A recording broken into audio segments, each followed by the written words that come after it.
Hello YouTube. Today we're going to go over how to read a dyno map. I'm going to go over the basic 101 principles of it, so when you get your car dynoed, you understand what you're looking at. Okay, so this is a basic printout of my 2014 Subaru WRX that got dyno tuned. So we're going to start at what we're looking at. There's a couple of different variations of how these will look. But this one is separated. By that, I mean that this side right here is the engine's torque. This side right here is the engine's horsepower. Now, a lot of times you'll get one map, and both of these lines will be on the same map. So we're going to go into how to read the engine's torque. Okay, so the engine's torque. Now, a torque curve is what you see right here. This is the peak of the torque curve. When people talk about the peak, it's going to be the highest point. And then this is the runoff after the engine starts losing torque. Now, down here on the bottom, this is going to be your engine's RPM. As a rule of thumb, cars always have a sooner torque curve than horsepower curve. And then once the torque runs out, then the horsepower usually picks up. Now over here on this side is the foot-pounds of torque. Torque runs in foot-pounds. So as you see, this is 2,500 RPM right here, which is just your basic idle, just your slow driving. And we're at 140 foot-pounds of torque, which is decent for especially such a small, light car. Now, as you see, we gave it some gas. It accelerated 3,000 RPM, 4,000 RPM, and as it hit about 4,000 RPM, the engine's torque started to peak. So now you're going to see this drastic increase in torque, which made all the way 290 foot-pounds of torque. And it made it, then you're just going to follow this line down like this, and it made it about 4,800 RPM. So we know that our max torque was 285 at 4,800 RPMs. That's all you really have to worry about. The miles per hour, don't really worry when we're just talking about dyno tunes because it's just on a roller. This one reads a little lower because it was on a hub dyno. So they took the wheels off and mounted the dyno to the hubs.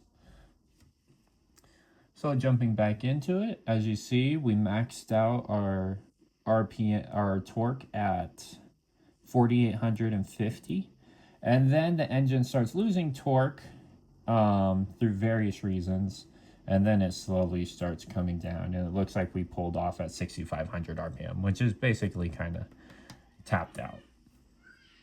So now we're going to look at the horsepower of the engine. Now the horsepower, this being a turboed car, is going to kick on drastically, and it's going to be set on a few things with your turbo and where your boost comes from. This is a journal bearing turbo, so it boosts up a little later in the RPMs. So as you see, this is 2,500 RPMs where we start. We're at 70 horsepower. So the torque is basically moving the car from a stop. That's why it's higher from the start. So as the torque carries us, it carries us all the way over to 4,800 RPM. So we'll go over here on horsepower to see where we're at 4,800 RPM, right about here. And we'll climb all the way up. And boom, look at that.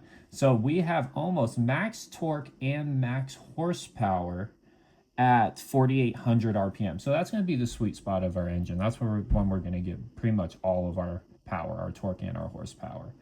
And as you see, when the torque tops out, we are at 260 horsepower. And now we're going to look at the horsepower peak, which is going to be right here, which looks like it is at 5,300 RPM. And you're just going to run over on this line, and it made 279, let's just say 280 horsepower at peak. So finishing up with going over the horsepower and the torque curves, you have your peak horsepower right here, which made 280 horsepower. And then you're gonna see kind of a lateral line, and then there's the runoff right there. And as you see, it's about 6,500 RPM is when we let off for that. And then it maintained about 260 horsepower. So if you had these graphs, I'll move it right there. If you had these graphs overlapping each other, they would be different colors. You would have a little marker on the side that showed you what that particular color means. And you sometimes on these sheets will have dashes as a line, not a solid line. And there's going to be a guide on it that shows you what those things mean. But mostly what it means is your old horsepower, your old torque laid on the same map, with your solid lines being the new horsepower and new torque.